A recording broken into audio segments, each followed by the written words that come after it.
Welcome to the Core Confidence Life Personal Development Podcast for Men. I am your host, Dennis, coming at you right here in the studios of Core Confidence Life in New York City. If you haven't subscribed to this channel, please do by hitting the subscribe button. It would really mean a lot, and you'll get all the exclusive presentations and videos right here on the Core Confidence Life channel. You can also subscribe to our podcast, and this podcast is both heard in the regular podcast podcatchers and here on YouTube. So look in the description area so you can subscribe to us on iTunes and Spotify as well. On today's program, we're talking about sex. That's right, we're talking about sex, but from a woman's perspective. You know, one of the biggest questions I get from many men, and I'm sure you have the same questions too. How do you talk to a woman? How do you approach a woman? What do you say to a woman? You know, what does a woman want in a relationship? How do you satisfy a woman in bed? You know, both intellectually and physically, right? Does penis size matter? Does lasting long matter? You know, how does a woman best leave the bedroom with a smile on her face? We're going to get really deep into detail with fitness and life coach and podcaster Maggie Dong.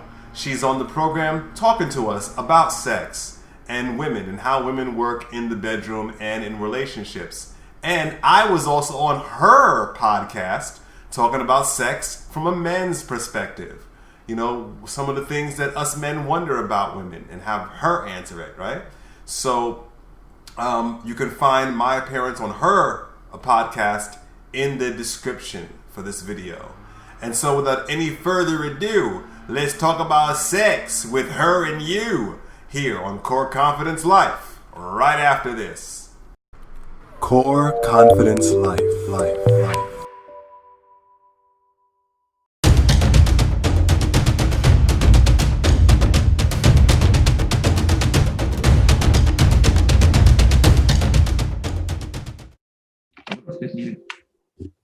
All right, we are here on the program Core Confidence Life, and we are talking to fitness and life coach and podcaster Maggie Dong, and we're talking about sex.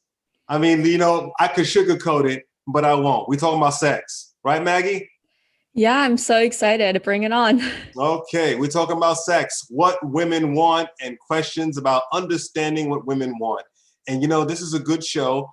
One, because I was on your program talking about what men want and had questions from you to try to understand men better. And so here we're going to try to understand women better so all the men can have something to think about. And this comes up sometimes when I talk to men.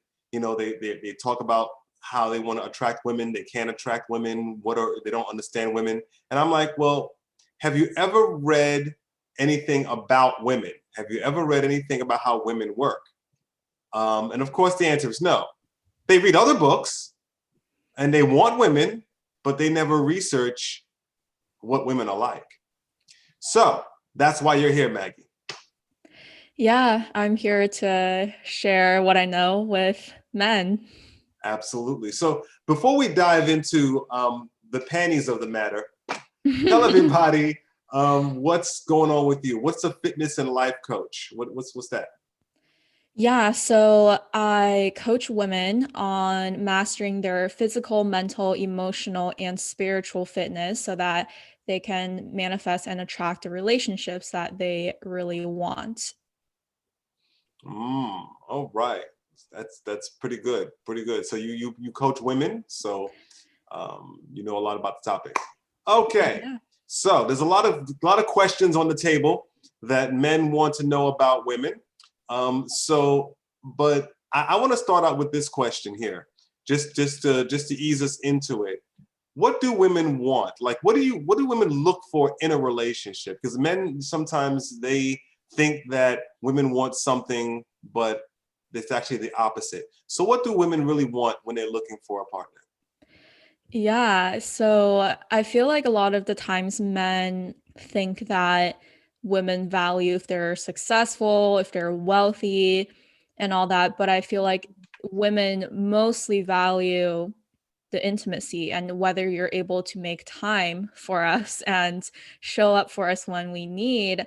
And truly just how present you are when you're with us. Because when you're with us, if your mind is going all over the place, you are thinking about your work, your business, and you're physically here, but you're mentally not here, we can sense that and we feel the lack of your presence. So women really just want your presence and your time and your attention and your love. Yeah, but what about this? Because I guess the way women process information, or I guess the way the men receive it, sometimes it appears that women are focused on looks and money. They want, because when I was growing up, I used to hear, oh, women don't want someone like they want a tall, muscular man. They want a man that does this. They want the muscles. They want the looks. They want the status. So, that's kind of the messages I've gotten coming up, and that's a lot of the messages that men are under the impression of. So, what's up with the looks? Like, do you care about looks?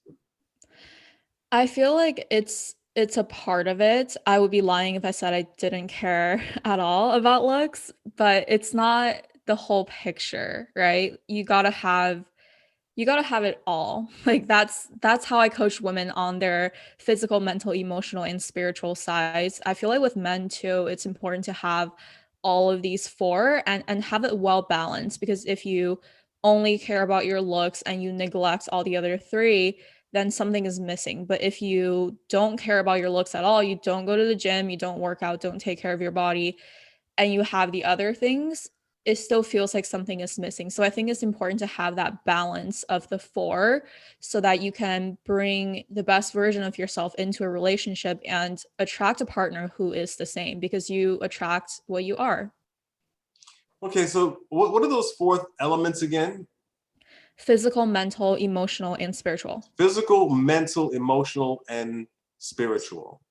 Okay, so um, women sometimes they say they can look past a man's looks if there are other qualities that are present. So, what kind of qualities would have to be present for you to really not care about the looks that much? That's a good question. I feel like it's different for every woman, and I can only speak from my experience. It's like if I'm really emotionally compatible with this person or even sexually compatible, and if this person is emotionally available and he is willing to develop himself personally and show up in the relationship as his best self. Because for me, I really look for that growth minded trait in a man, and I feel like that is something that is super important to me, that goes way beyond the physical. Like the physical is it's nice, but most importantly, I want to be able to be with someone who shares my values and he lives with love and integrity and he takes care of himself and he's willing to take care of me as well. So you want someone with values and somebody that knows where they're going, somebody who is confident and someone who has direction. That's what I'm hearing. Yeah, so I think women, I mean, especially for women nowadays, we are able to be independent. Like we have so many, independent women out there, but it's nice to also have someone there to share our values and share our lives with, as much as we like our independence. So when we come across a man who has these values, who has direction and purpose and has a mission in his life, we are able to open up ourselves to these men, and we have trust in them. We've placed our trust in them because they have that direction and they have that mission in their life. So you feel like when a man has a direction, a solid mission, and you feel you can trust in him, let yourself go a little bit and relax into him because he's on that mission. Yeah, I think in order for a woman to fully trust and fully surrender to a man, even in the bedroom, we have to see that he is he is trustworthy. Like he in his life has to show that he has purpose and he knows what he's doing. And he also needs to be able to trust himself, because women, we will not trust you if you cannot first trust yourself and you don't trust your own directions. So, and you can pick that up if a man doesn't trust himself or if he's uneasy on his feet or anything like that. Yeah, women can pick this stuff up, even in the simplest things. Like, for example, let's say you guys are trying to decide where we're gonna go out to eat. Like I've been in relationships in the past where I went back and forth with a guy, like, hey, you decide. And then he's like, well, you decide. I don't want to decide. But even the simplest things like that, if a man just steps up and says, hey, we're gonna go to this place to eat, like, are you okay with that? Like just making a decision right then and there, that shows us that he knows what he's doing and he trusts himself to lead us into the right direction. That's very interesting you brought up that particular example because that is a pretty good cliche example when I'm coaching men, and we're talking about being more assertive, more confident, and start making decisions, big decisions, small decisions. And so I've been there where it's like, oh, where do you want to go? Oh, wherever you want to go. Oh, no, where you want to go, So it's sort of like that. I'm trying to please you. So I want to cater to wherever you want to go. And that's not what women really want. I mean, of course, they have preferences, of course. I'm sure you like certain meals, you don't like other restaurants. Obviously, we all have preferences. But it's the idea of the man making that decision. It's like, where do you want to go? Okay, let's go to Red Lobster tonight. Like, just make a decision instead of going, where do you want to go? No, where do you want to go? Wherever you want to do. No, what you want to do. In an attempt Yeah. to please her. But that's not pleasing to her. Yeah, women don't actually, I mean, I don't know about all women, but for me and a lot of my friends that I've talked to, we don't like men who are too nice, like too people pleasing. It's like he doesn't know what he wants and he's just trying to make us happy. And that's not very attractive to us. No, yeah, it's very good. It's very important to drive home that point. Make a decision. Take a little bit of initiative. Take a little bit of the lead because that's what women like. No matter how independent they are, they want to be able to have a man to make those kind of decisions. So now a lot of questions that I get when I tell someone, out in the street, out in the world, that I coach men and I specialize in communication and confidence. One of the questions is, how do I talk to women? So how does a man talk to you? When a man first walks up to you, how should they approach you? What do you think they could say that would catch your interest? I don't think there's anything in particular that I can tell you to say to women to attract that woman. I feel like it's a case by case thing, but the best thing that I feel like both men and women can do is when you're approaching someone, instead of talking about yourself and making the whole conversation about you, if you're just open to being curious about the other person. Like, for example, if a man approaches me and all he does is talk about himself, it's not very attractive. But if he leaves with some questions about me and I do the same in return, it's like a mutual respect of being curious about the other person and really being present to listen and get to know more about the other person instead of making it about yourself. And I feel like that's a very attractive thing. Yes. So don't talk about yourself, men. Like don't talk about how much money you got, how many cars you got. No, no, they don't really care about that when you first approach them. Show mutual interest. Show interest in who they are instead of trying to get them to be interested in you. Yeah, absolutely. Yeah. All right. So that's pretty good. So when you're dating somebody, um, when do you know that you want them to be your boyfriend, not just someone you're dating, your boyfriend?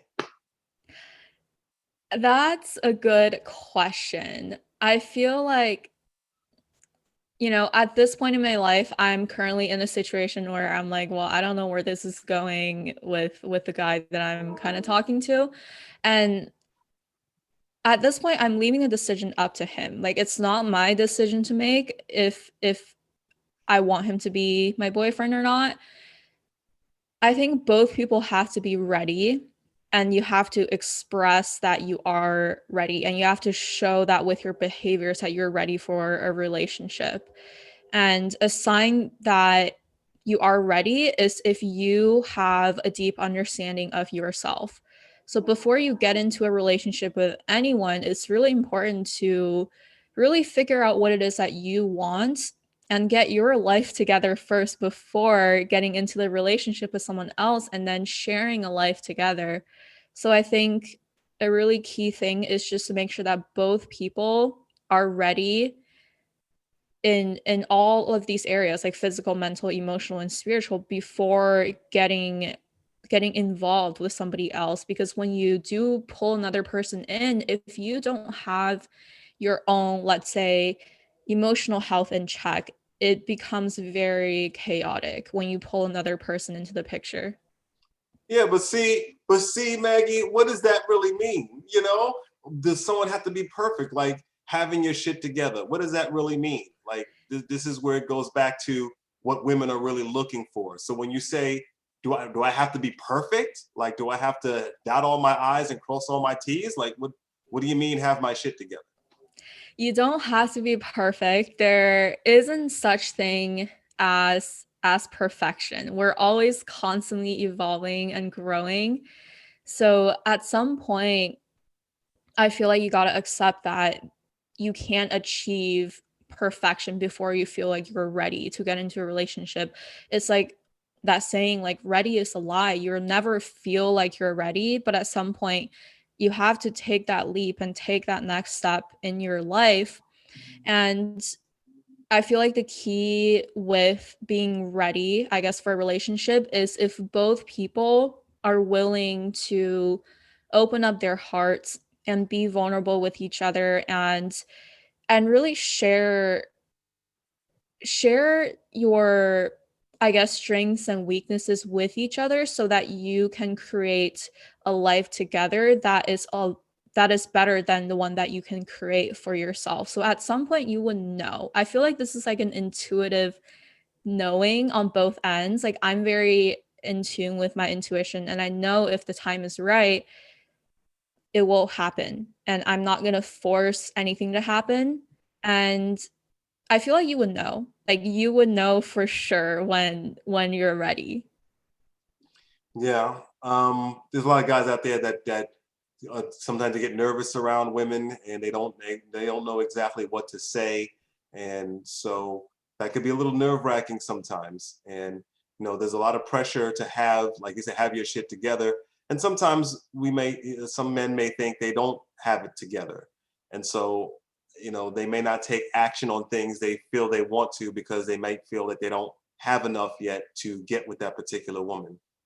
So that's an ongoing thing that comes up sometimes. Yeah, I feel like you I feel like as a man, you have to be willing to say that I'm not perfect and accept the fact that you're not perfect, but you're willing to work on different areas in your life and you're willing to open up yourself to a woman and allow her to assist you in that as well, because I think a relationship, it's so much more than just being romantically involved with each other. It's more about being together to help each other grow into the better version of yourself. So if you are willing to allow a woman to come into your life and let her show you what love really looks like, that's when you know you're ready. Oh, okay, all right. So y'all are dating. We're dating now, and so forth, and so forth. And so, on the intimacy level, when is a good time you think it is to have sex with the person you're dating? Like when should we slide between the sheets, honey?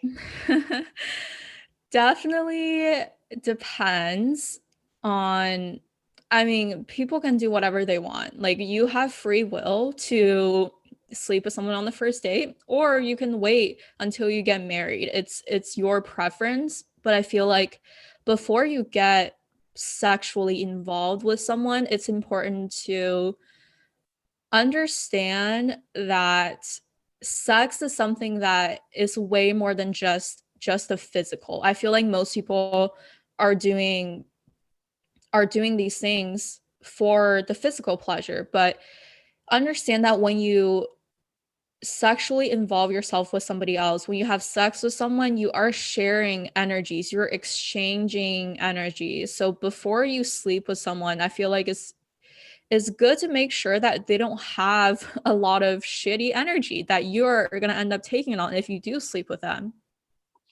Yeah, yeah. But what if someone just wants to have a good fuck? Like, what's the difference here? I mean, you can do that too. No judgment if you just want to have a one night stand. It's fine. But just realize that at some point, I feel like the physical aspect of sex will not fulfill you completely. And it goes deeper, like connecting on an emotional and spiritual level. And if you want a long lasting relationship, if you're really looking for something serious, I think it's it's wise to wait a little bit and get to know the person a little bit more. And even as women, when women sleep with men, we get very easily emotionally attached. So keep that in mind when you're trying to get with a woman, that you might be able to walk away, but she might be very emotionally attached to you. Yeah, let's talk about that for a while. Okay. Because when I was on your show, we talked about this, and so we're gonna talk about it here. How Okay. come, because there's a lot of men who they feel at whatever time they just want to be able to have casual sex and date multiple women, have casual sex or whatever. And then sometimes there are women out there that say they can handle it. I can handle it. I can handle a strictly physical relationship. And then a lot of times they can't. Some can, but a lot of times they can't. So why do women say that they can handle a friends with benefits or just physical when they can't? Because we lie to ourselves and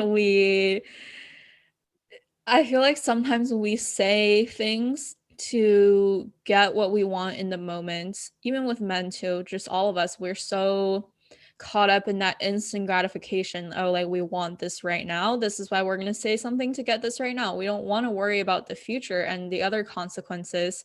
But when the consequences actually show up, you're like, well, that definitely wasn't true what I said. So I think we just we lie to ourselves a little bit, and we also just focus a lot on the instant gratification. Yeah, because I just saw a post a little bit earlier today, and it was a post that's saying, "Hey, women, what don't you understand about men?" And a few women were there like, "Well, how can men turn on and off their emotions so easily? I wish I can do that." And so I think a lot of women may like the idea of a no strings attached because they're thinking, oh, well, there's not going to be no stress. I don't have to worry about what he does or where he goes. But then once they have sex, they start making all those connections easier or quicker than a man sometimes does. And so they think they can handle it, but they can't. And I tell some men all this time, I said, don't, they're lying. They may not know they're lying, but they're lying. Yeah, Can't handle it. yeah, we're lying. Yeah. There you go. So, all right. So now we're in the bedroom. We're in the bedroom. Okay. So what's going on in the bedroom here? So a lot of men have some insecurities around things in the bedroom. So one of the most frequently asked questions is penis size. What's up with my penis? Like what do women care about? What really does size really matter, honestly? And if it does, how? And if not, why? What's up? Yeah, so I feel like size, like if I said it doesn't matter, I'd be completely lying. It matters to some degree, but I feel like there's like a range of penis size where it's just fine. Like if it's way above or below, then we might have a problem, but there's a good range that you can get away with.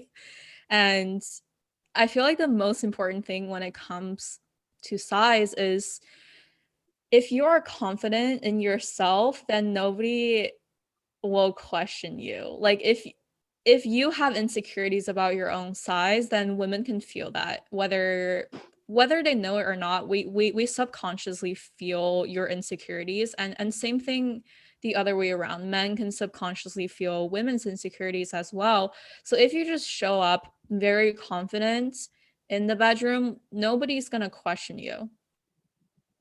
Oh, okay. So now I know that there's length and there's girth slash thickness. So just what give us a good idea on what some of the ranges. I know, you can say it's too big, too small, but what does too big, too small really mean? I think, well, I mean, I've never measured people's penis sizes, but I'd probably say, like, isn't the average penis size like 5 inches? Well, they say the average penis size is like 5.788 inches or whatever, if you want to be exact. So yeah, I guess that would be Okay. the average size. I mean, yeah, like somewhere around the average, like probably not like way below or way above. I feel like most people are just somewhere around the average, and that's probably fine. Yeah. Yeah. So as far as the bed, what does a man need to do to satisfy you slash women? Like, what do women really get into when it's time to have sex? How, because sometimes, men, it's easy. Sometimes, it doesn't take us very long to get triggered. Sometimes it doesn't take us very long for our penis to stand up, whatever. So, but women work a little bit differently when it comes to moving into intimacy. So how do women work? How, what turns a woman on? How should a man approach her when it's time to, you know, be intimate? Yeah, I think the number one thing for a woman to open up to a man is if she feels safe. Because for a woman, a man could be the person who hurts her the most, or he can be the person who makes her feel the most safe. So if you are there to make her feel safe in that space, then she is more likely to open up to you more. And I think it also comes down to, are you wanting to have sex with a woman for your personal pleasure and for your personal gain, or are you taking her pleasure into consideration? Because as women, we do take a little bit longer to reach orgasms, and we just take a little bit longer to get turned on. So if you're only focused on your own pleasure and not really caring about her, then this is where women start faking orgasms, because we feel like, oh, we can't satisfy you if we don't come fast enough. And if you take her pleasure into consideration, we really feel that and we appreciate that. Yeah, I when this comes up, I always say, with all this stuff, with the dating and the sex, I'm like, men, they think women operate like men. So I'm like, you want a woman, but you want a woman that responds like a man, and that's not going to happen. So, you have to kind of do different things, do the opposite of what you think. So, a lot of men are focused on direct stimulation to the penis, and it's something that can be very direct, and it will be good for all men to learn to kind of slow down and enjoy the journey. But especially if they want to be, with a woman, just slow down and enjoy that journey.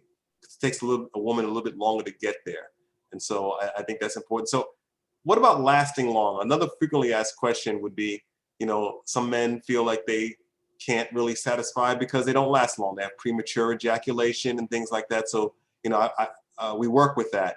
But how is that on your end? Is it important for them to last long? What should they do to satisfy you? Personally, I've never been with a man who's had premature ejaculation, but I can tell you that if it's nicer if a guy can last a little bit longer. Like it does make it a little bit easier because women do take longer to reach orgasms. But I feel like if you know yourself and you know that you can't last very long, then take some time beforehand turn the woman on and get her there first before you guys then really get into intercourse and you ejaculate. So I feel like if you know yourself and if you've done enough, even just like masturbation and self-pleasuring, you would figure out about how long it would take for you to get there and then take that into the bedroom. Yeah, and we, also is there ways to prolong, make it last longer? There's different ways on that end too. So we always encourage men to use some of those practices as well.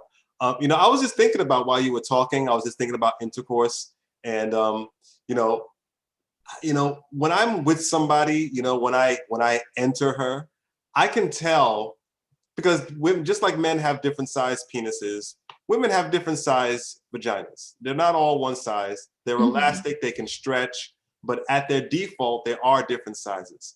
And so I know for me, and probably other men is the same, we can tell not the exact size as in inches, but we can tell how big the vagina is based on how we fit in it.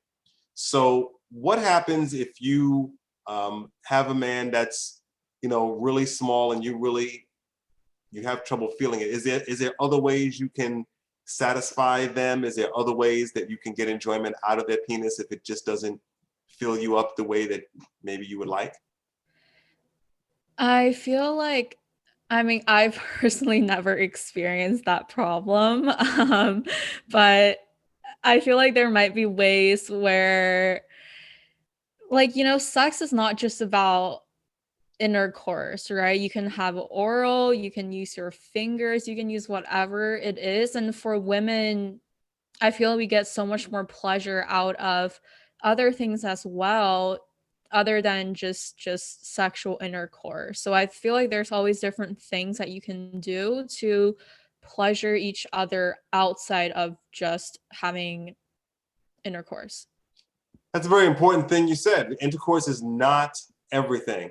A lot of times people focus on the intercourse. I want to get to the intercourse. I want to fuck. Like it's when you're with someone, it's about enjoying the journey, and it's not always about intercourse. And if you're honest about how you are in the bedroom and communicate, you'd be surprised how understanding people can be. You know, so Yeah, I think communication is key. absolutely. So what's with this oral sex thing? So, sometimes, through my travels and of course my work and so forth, there's differing degrees of uh, things going on with oral sex. So, do women like giving oral sex? Is that an issue for some women? Why do women do it if they don't want to do it? Like, um, how do they like it in return? What's up with that? I feel like oral sex for women, not all women enjoy it. I will say that, but a lot of us do it just for the sake of pleasuring men. And I feel like it's something that we think we're supposed to do. And that's what we see everywhere that we're supposed to do that before getting to actual intercourse. So we give oral for the sake of just doing it. But like the thing with women is like if you don't enjoy doing it, it probably won't feel good for the man. And if you're not really into it, I feel like men can tell. So it's probably something not to be forced when it comes to sex. Like if you genuinely enjoy doing it, the woman that you're with, she enjoys doing it, then take it in. But if not, don't pressure her to do it and don't force her to do it because it's not going to be as enjoyable when she's not into it. Yeah, I don't know. You can tell. You can tell whether Yes. someone's into it. I can tell. I'm sure other men can too. It depends, I guess, but I can tell. So, it's doing things to satisfy your partner, but you don't enjoy it. I've given a lot of thought to that because that idea has been floating around a lot. Sometimes people say that you should do things for your partner for their satisfaction, even if you don't enjoy it.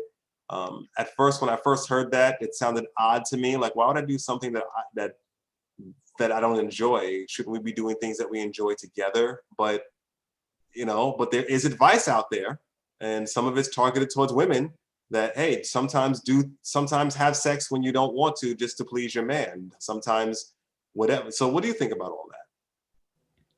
I feel like you can come to a compromise because I think if you don't have the same sex drive, like let's say one partner has a very high sex drive and the other one is very low, there has to be a compromise there because if you just go one way or the other, you can't, like one person's going to end up not being satisfied. And this is where communication comes in, and this is where taking the other person's need into consideration is super important. Like, understand that this is not just about you. If you're just so focused on getting exactly what you want and not caring about your partner, this is where we start having issues. But if you take your partner's need into consideration, and if both people do so, you can come to a compromise. Yeah, yeah, because I've when I first started hearing that, I'm like, I don't know, that's interesting. But yes, there are people who are at different sexual drives, different sexual desires. Like, I may want it more than you may want it more than me. I actually sometimes find it, just by my own experience and just observing the world. Once men, we always say, yeah, we want to do it all day and night. We want to do it all day and night, and then we'll come across a woman that actually does want to do it day and night, and then we don't want to do it. So it's sort of like a lot of times the women end up ahead of the man when it comes to sex drive. Sometimes I've experienced that, and other men have too. So that's also very interesting. What happens after sex? What do you What mean? Like, what happens? what happens? Do you like to cuddle after sex? Do you just want him to get the hell off of you? And do you get up and make him a sandwich? Does he get up and watch the football game? I don't know. What do you like?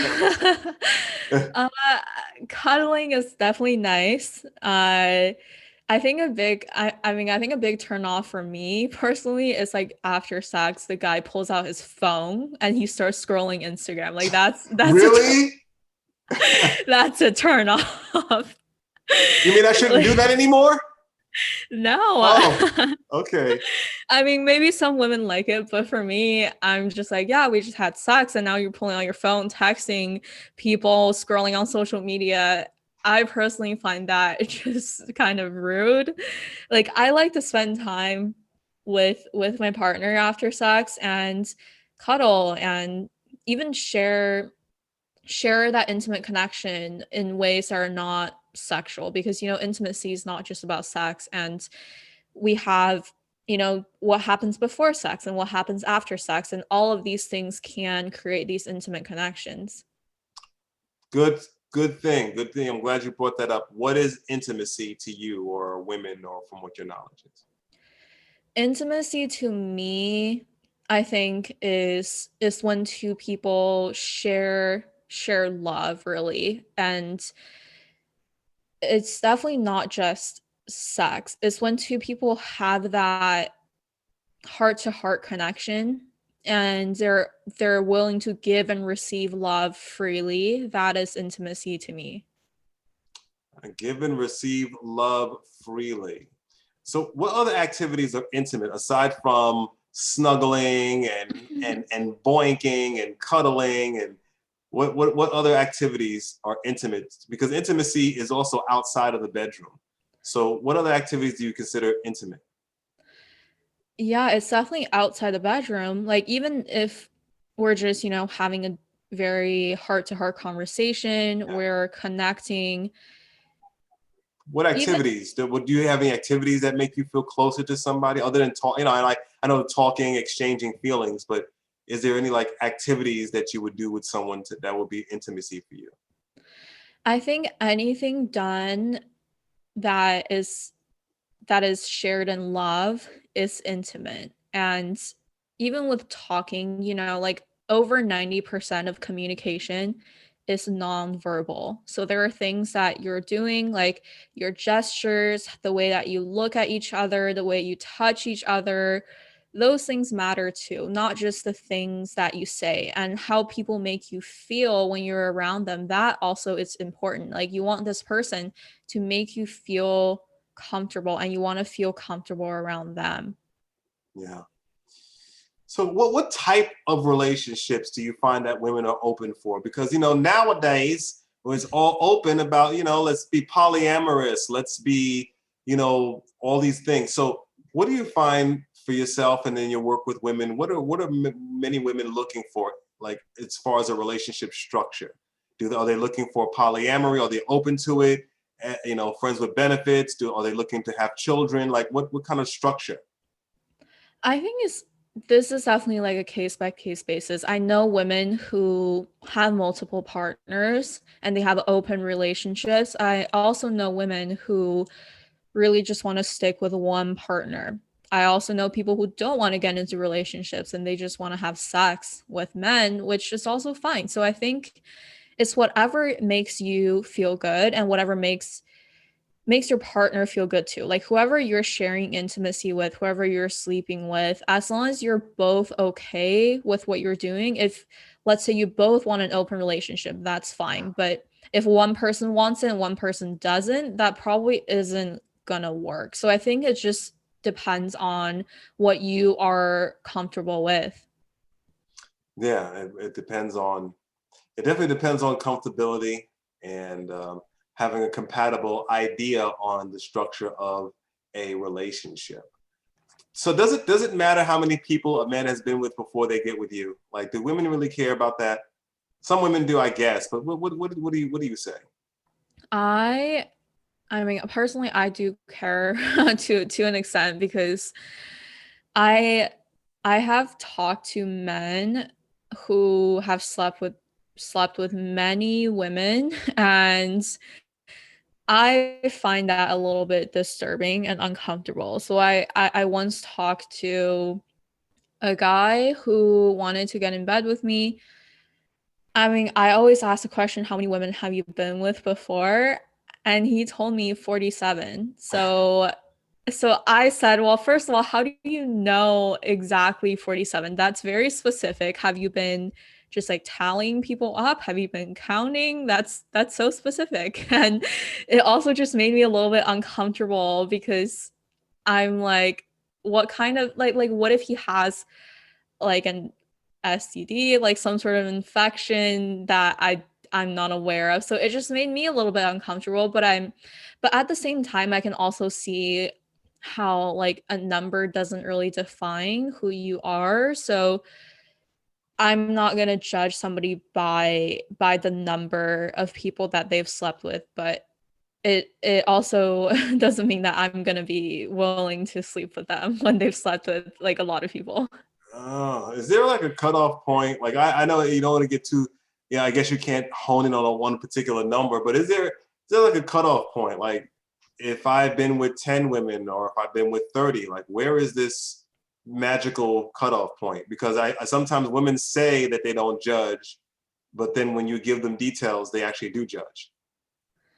I feel like there isn't a cutoff point for people. Like, I know that if you do have this like crazy connection with someone, you probably won't care if they've slept with a lot of people before. And I think the number only matters if you don't have that crazy connection with someone. Like, if you connect with someone on such a deep level, I think you can overlook that. Okay, so the connection helps override the other little specific details of somebody's past. And as we discussed earlier, somebody's looks or whatever. If you've got that connection, um, then that will override a lot of these other more surface concerns. Well, I think it's it depends on what you really care about. Like, some people might find this a deal breaker, some people might not. Understand that no one is going to be perfect, and if you're going to have like such high standards that you're unwilling to overlook some of the little things, then it's going to be very difficult for you to get into a relationship. Like, even if you have a connection with someone and you're just nitpicky about the little things, I think that just destroys intimacy and destroys connection. Oh, okay. Are you or how many women do you know of, or you, are open to bisexual men? Uh, I know women who are. I personally am not, but I think it's up to it's up to the individual. Hmm. Sure. It definitely is. It's just like any other relationship structure or type. Everybody is going to be different on those ends. Yeah, So for sure. yeah. What do you want men to know that we haven't already spoke about? Mm.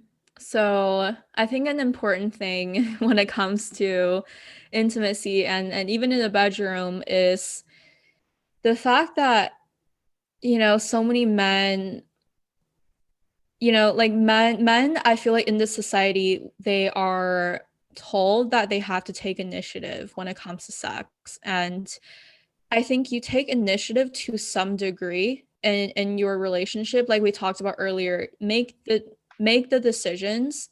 But when it comes to sex, instead of, like forcing yourself on a woman because you want to take initiative, figure out if she's open to it and create that safe space for her so that she can be the one who decides if she really wants it. Like the initiative that men can be taking is like creating a safe space for her so that she is willing to open up to you. And you'd be surprised how much she is willing to get in bed with you and is willing to have sex with you when you just give her the space and not force her into bed with you. And when you force her, like not only is she not happy, but she's also not feeling safe. But instead, if you just kind of sit back and create that safe and comfortable space for her, she will eventually open up herself to you and invite you to have sex with her. And at that point, that's when you take the lead and lead her in bed. Oh, okay. All right. Um, what are things that men shouldn't do that we haven't spoke about yet? Things that men shouldn't do. I'm not one to tell people what they should or shouldn't do. It's Well, how about okay? I can rephrase that. What should men? What are things that will be less productive in getting a woman? What would a man do to turn you off? What is a no that we haven't already spoken about?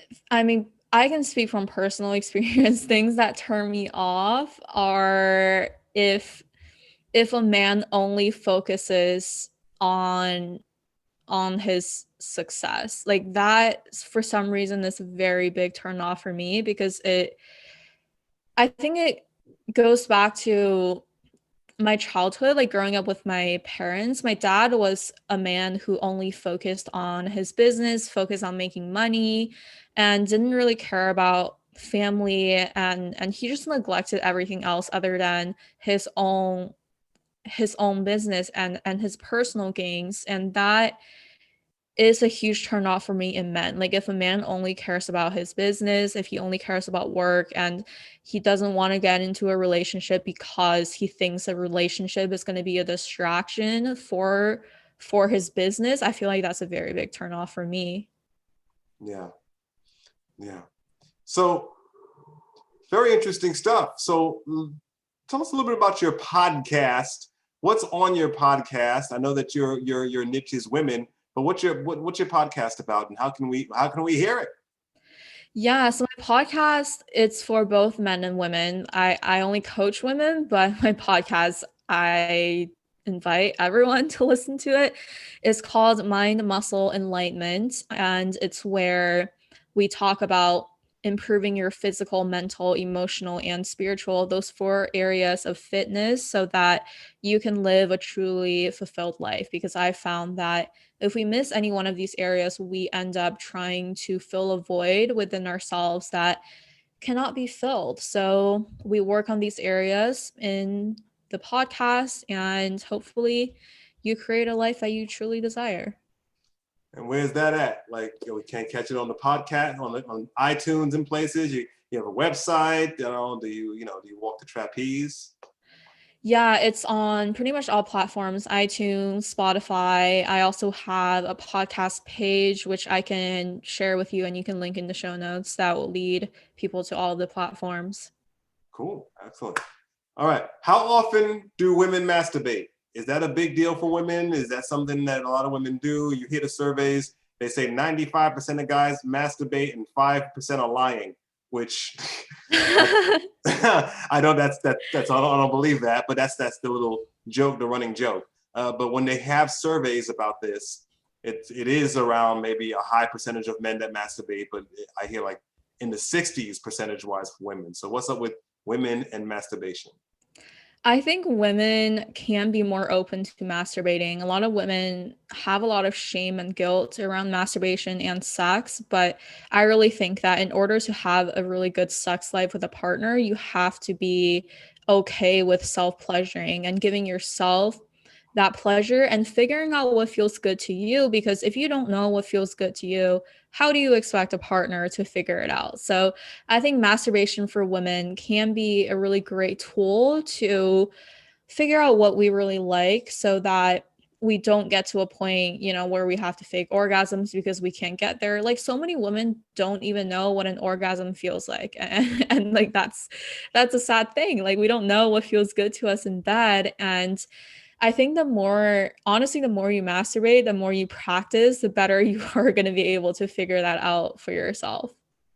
Yeah, I think masturbation is important. In the men's coaching space, there's a lot of the men's group space. There's a lot of controversy around masturbation. I don't know. I'm a sex positive style coach, but there's a lot of concern and issues around masturbation.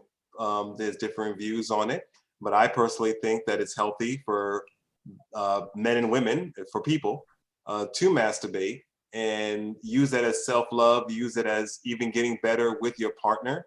And as long as something doesn't get in the way of your life, then we are built to have pleasure. We are built to enjoy ourselves and each other.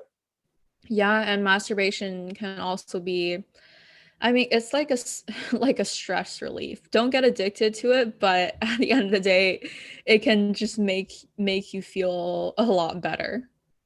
Yes, absolutely. And so, I've just thought about this in my head, like, we've heard all of this thing about the G spot and hitting the G spot, and then you get all this culture is built around, can you get to the G spot? And then recently I read an article that talked about there actually might not even be a G spot to get to. So what's going on with this G spot thing? Is there one? Isn't there one? And if there is one, then how could a guy get to it? There is a G spot from my knowledge. You can explore it. It's a little bit deeper. So so if you put your finger in and you kind of curl it towards the front, you will feel like a soft kind of spot deeper in. That is the G spot. And I will say though, I don't think all women can reach an orgasm from the G spot. I think some women don't have that anatomy to do it, but a G spot stimulation does feel really good. Oh, all right. Absolutely. So listen to your podcast, hit that spot on your podcast. Thank you for coming on the show. I mean, I kind of barreled you with questions, right? Yeah. Thank you for having me. This was fun. Yes, getting really raw and honest about what women want. Say that 3 times fast using the V sound instead of the W. All right. So Maggie Dong, thank you for coming on the program and being honest and open about your views and intimate sides of yourself. And rat-a-tat-tat-tat-tat. Thank you for having me. No problem.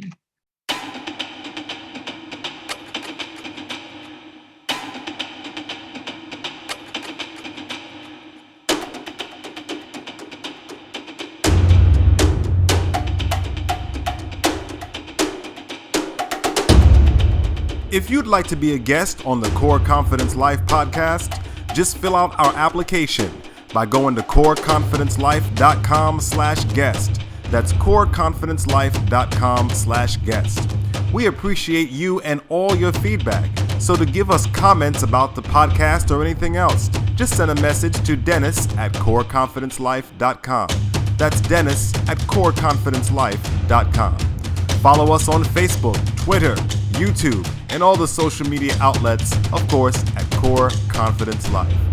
I'm your host, Dennis, from New York City, giving you higher consciousness, lower stress, hard-hitting manhood issues with just a side of cornball humor.